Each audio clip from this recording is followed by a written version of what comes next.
tỉ mỉ trong từng chi tiết, tận lực hoàn thiện sản phẩm, kiên định phát triển để vươn xa.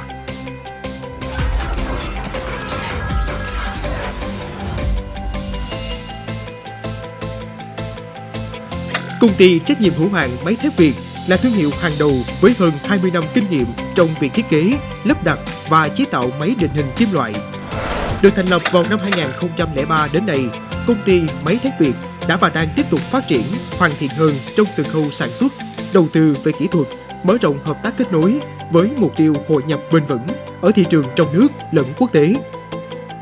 Trong suốt những năm qua, công ty đã cho ra đời hơn 4.000 dây chuyền sản phẩm chất lượng cao nhằm đáp ứng nhu cầu gia tăng năng lực sản xuất của các nhà máy, nhà xưởng trên khắp thế giới. Mỗi năm, công ty cho ra đời hơn 250 đơn hàng, đa dạng các dòng máy móc và thiết bị, đánh dấu bước tiến vượt bậc về sự phát triển không ngừng nghỉ của Máy thép Việt. Nhiều sản phẩm tiêu biểu như máy cán tôn đa biên dạng, máy cán tấm sàn, máy xà gồ, máy cán sim lock, clip lock, máy cắt xả băng. Với nền tảng kinh nghiệm vững chắc, công ty Máy thép Việt đã xây dựng nên uy tín thương hiệu bền vững ở thị trường trong nước và quốc tế. Cùng những khách hàng tiềm năng và nổi tiếng đến từ hơn 40 quốc gia trên khắp các châu lục, phải kể đến như Đông Nam Á, Trung Đông, châu Phi và những thị trường khó tính bậc nhất như Mỹ, Úc, New Zealand, Đài Loan. Qua đó, công ty Máy thép Việt tự hào đã mang được thương hiệu Việt vươn tầm thế giới.